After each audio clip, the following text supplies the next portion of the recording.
Thanksgiving break is behind us, and so you know what that means. As the Christmas trees come out of the attics and the Black Friday presents are stubbornly wrapped and cursing dads put up colorful lights outside, we are entering into the most wonderful time of the year, Christmas. And so really quick, I'd like to hear from you. Don't be shy. What are some of your favorite things about Christmas? Food. Yeah, that's a good one. Family. Presents. Yeah. Keep on coming. I won't move on. Music. Okay. Okay. I don't think I've heard my favorite thing yet. And Jesus, yeah. That's good. That's not my favorite thing. I'm just kidding. Yeah, that's the Sunday school answer. Thank you. My favorite thing about Christmas, besides Jesus, has to be the movies. And so I got to hear from you. What are some of your favorite Christmas movies? Die Hard. I heard Die Hard. There's some clapping going on over here. What was the one said over here? Okay, yeah, some claps for that. Home Alone? Elf, yeah. Yeah, there are a bunch of cult classics, right? You named a bunch of them. There's some like this one. If we have that slide, yes. Yeah, that's a good one. We also have this one. Elf, yeah. Not as much claps for that one. That's okay. But I have to say, again, one of my favorite Christmas movies is The Polar Express. Yeah, that's a good one. Now, you're probably familiar with this movie, where you've probably maybe heard it in elementary school, or you watched it fireside with your family.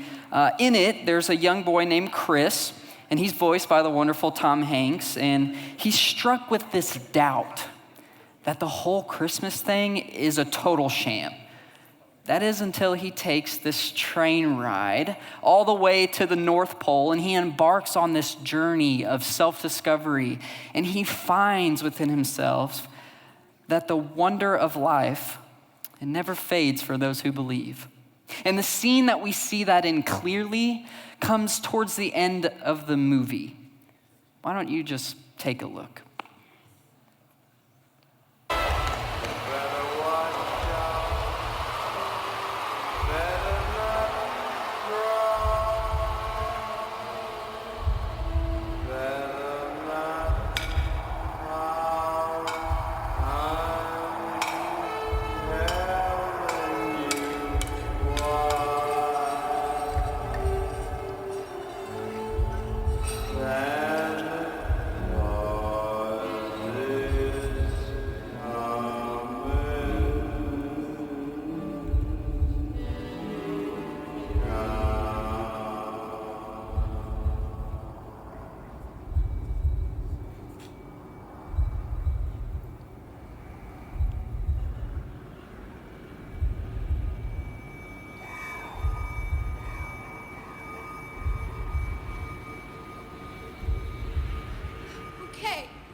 Okay.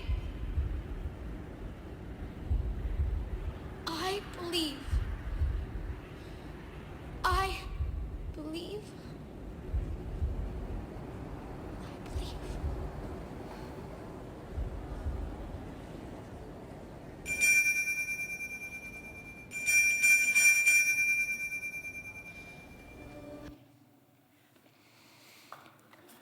Yeah.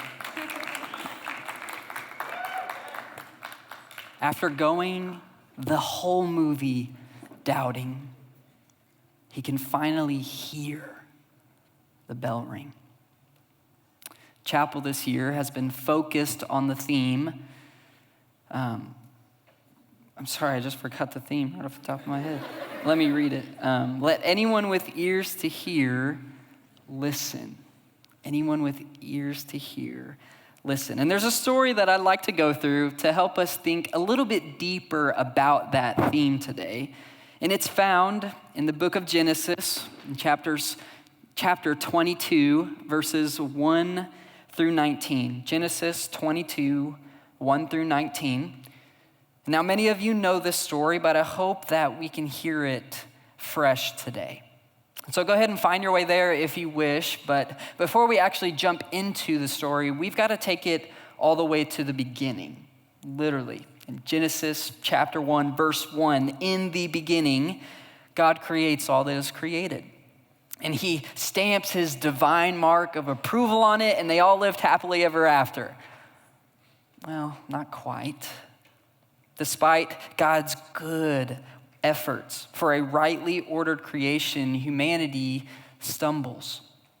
But he didn't want to leave it in that mess. And so he makes this plan for redemption, a renewal, a reordering of all things back to him. And as the story continues and people start populating the world, we're introduced to a man named Noah. As part of God's redemptive plan, God makes a covenant with Noah that his descendants will be blessed by God. And the story continues on, moving through the descendants of Noah, and they spread out over this newly hydrated earth. And it's in chapter 12, we're introduced to Abram. It's with Abram that God makes a renewed covenant. Through Abram's descendants, the whole earth shall be blessed, minus the flooding. And Abram's name is then changed to Abraham, the one with many sons. And there are two things about Abraham's that we need to remind ourselves of today. And the first one, I think I have a slide there, maybe, yeah, there we go. Abraham's been childless his whole life. Second, Abraham needed a child for the fulfillment of God's covenant. Now, despite those two things, God works a miracle to give Abraham an heir. And after a big oopsie with his wife's servant Hagar, Abraham's wife Sarai, whose name is then changed to Sarah, gives birth to their son Isaac. So Abraham now has two baby mamas and two sons, Ishmael and Isaac, but God's blessing will only run through their son, Isaac. And at this point in the story, things are starting to look up. But what happens next? Genesis chapter 22, verse 1.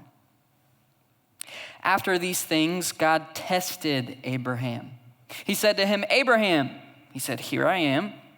He said, take your son, your only son Isaac, whom you love, and go to the land of Moriah, and offer him there as a burnt offering on one of the mountains of which I shall tell you. You sink a little bit in your chair at that point. It gets a little uncomfortable. We have God asking someone to sacrifice their child. I mean, up to this point in the story, God has always been pictured as the good one, but now we have him asking for a child sacrifice? How could this possibly be part of his plan for redemption? What kind of monster would ask for this? And these are all valid and really tough questions for us to wrestle with today, but I'm not so sure that the first listeners of this story would have been that shocked. I mean, for starters, Abraham doesn't seem to be that bothered by it. If we read in verse 3, so Abraham rose early in the morning, saddled his donkey, took two of his young men with him and his son Isaac. He cut the wood for the burnt offering and arose and went to the place of which God had told him. You know, rather than pause in total disbelief or curse God in anger, he prepares the sacrifice as if this is normal or something. Now, there's some things that should be said about this. The ancient Near East, the contextual setting of this story, was filled with people groups who practiced human sacrifice. Jason Hatlock, a scholar and writer, he wrote that human sacrifice in the ancient Near East is, quote, a form of ritual killing in which the slayer attempts to engender change at the suprahuman level, inhabited by supernatural beings, non-human forces, deceased humans, through the act of slaughter. The practice permeated ancient Near Eastern religiosity throughout the Fertile Crescent, influencing cultures across North Africa and Southern Europe.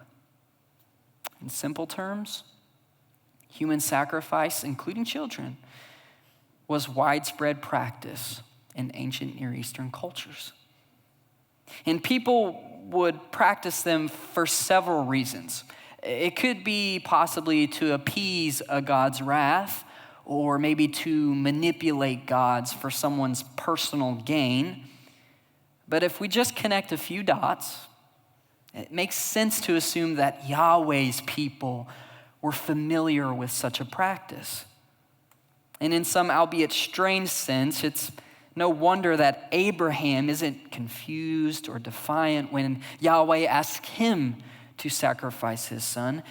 That's just what religiously devoted people did, because that's what the gods expected.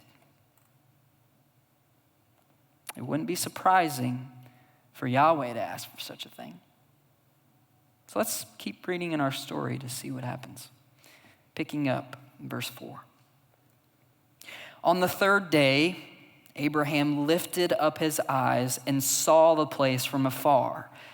Then Abraham said to his young men, "Stay here with the donkey. I and the boy will go over there and worship and come again to you." And Abraham took the wood of the burnt offering and laid it on Isaac his son. And he took in his hand the fire and the knife. So they went, both of them together. And Isaac said to his father Abraham, "My father." He said, "Here I am, my son." "Behold, the fire and the wood, but where is the lamb for a burnt offering?" Abraham said, "God will provide for himself the lamb for a burnt offering, my son." So they went, both of them, together. When they came to the place of which God had told him, Abraham built the altar there and laid the wood in order and bound Isaac his son. He laid him on the altar on top of the wood, and Abraham reached out his hand, took the knife to slaughter his son. If Yahweh were just like all the other gods, what do you think would happen next? But the angel of the Lord called to him from heaven. He said, "Abraham, Abraham." He said, "Here I am." He said, "Do not lay your hand on the boy or do anything to him, for now I know that you fear God, seeing you have not withheld your son, your only son, from me." Just as Abraham raises that knife high in the air, the angel cries out, "Stop. Don't do it." Now, for those of us still paying attention, you might have a million questions racing through your mind right now. I mean, why would God ask Abraham to do it if he wasn't supposed to? This doesn't sound like what I was taught in Sunday school. What's going on here? Did God make an oopsie somehow? These are all valid questions, and you're not alone in wrestling through them. One of the more famous examples comes from Soren Kierkegaard's retelling of Genesis 22, but with alternative endings. In one of the endings, Isaac is portrayed as pleading for his life with Abraham, but Abraham refuses, and he's thankful to be a monster in Isaac's eyes, but faithful in God's eyes. In another, Abraham is portrayed as asking God for forgiveness for being willing to sacrifice Isaac, as if he had failed a test or something. And there's a couple more interesting alternatives. But finally, he lands upon the idea that the story must be about the testing of Abraham's faith. To simplify, John Goldingay says, it's obedience obedience. That's the issue. There's a reason the author mentions all the way in verse 1 that God tested Abraham. Golden Gate says, when God says that Abraham has passed the test, he doesn't refer to his having shown faith or trust, but to his having shown that he was in awe of God. What Golden Gate means is that Abraham wouldn't choose to put anything above God, no matter how difficult it might be. To echo Origin, unless you shall be obedient to all the commands, even the more difficult ones, you will not know that you fear God, nor will it be said of you, now I know that you fear God. God calls to Abraham, and Abraham obeys, but there's one more vitally important element to this story. Let's return to the text, verse 13, and keep reading. And Abraham lifted up his eyes and looked, and behold, behind him was a ram caught in a thicket by his horns. Abraham went and took the ram and offered it up as a burnt offering instead of his son. So Abraham called the name of that place, the Lord will provide, as it said to this day, on the mount of the Lord it shall be provided. And the angel of the Lord called to Abraham a second time from heaven, and he said, by myself I have sworn, declares the Lord, because you have done this and have not withheld your son, your only son, I will surely bless you, and I will surely multiply your offspring as the stars of heaven and as the sand on the seashore. And your offspring shall possess the gate of his enemies, and in your offspring shall all the nations of the earth be blessed, because you have obeyed my voice. So Abraham returned to his young men, and they arose and went together to Beersheba, and Abraham lived at Beersheba. God calls to Abraham, and Abraham obeys, and God provides. In May of 1893, a couple by the names of Ashley and Emma Johnson heard the voice of God calling them to create a place of learning for those who desired to preach the gospel of Christ. And they didn't know it at the time, but what started out as some land by the French Broad River, a couple dairy cows, $100, one student, and obedience to the voice of God, it created this place right here, thriving and alive, dedicated to the training and service of young women and men all over the world. Little did they know at the time that their obedience would change the lives of so many people. Just like a 16-year-old high school kid who once heard the voice of God calling him to follow Jesus. And it led him right here to this place. And I have to admit to you, that journey has not been easy. There were several moments where I wanted to quit. I wanted to throw in the towel. I thought, I have made a mistake in coming here. I didn't seem to fit in. I was falling behind financially. I didn't seem to pay attention well in classes. Whatever it might be, it didn't seem to fit. And I remember walking right out there to that prayer oak and crying out to God, begging him, please speak to me again. Tell me what to do, where to go. But what I heard was silence. Some of you could be in the same boat, but somehow, one way or another, we carry on. And the bills that needed paid got paid, and the classes I needed to take, I passed, and one thing leads to another. And now I know in a couple weeks I'll be walking across that stage right there with some of you, receiving the diploma that we've worked hard for. And it's all because of that 16-year-old's obedience to follow Jesus. And as I look back, I can see the many ways that God provided through my obedience. Little did Ashley and Emma Johnson know their obedience would make a place like this to change so many people's lives. And little did I know that my obedience would lead me down a path full of God's provisions. And little did Abraham know that his obedience would change history forever. There are some that claim today, whether this is true or not, that the same place Abraham offers Isaac as a sacrifice is the exact same place Yahweh offers Jesus as a sacrifice. I mean, doesn't it make sense? Jesus, fully man and fully God, he pleads, let this cup pass from me, but is obedient to death on a cross. And it's through God's provision that he is raised from the grave. The author of Hebrews makes a really interesting connection. It says, by faith, Abraham, when he was tested, offered up Isaac. And he who received the promises was in the act of offering up his only son, of whom it was said, through Isaac shall your offspring be named. Abraham considered that God was able even to raise him from the dead, from which, figuratively speaking, he did receive him back. Is it not important to take notice of God's provision in both situations?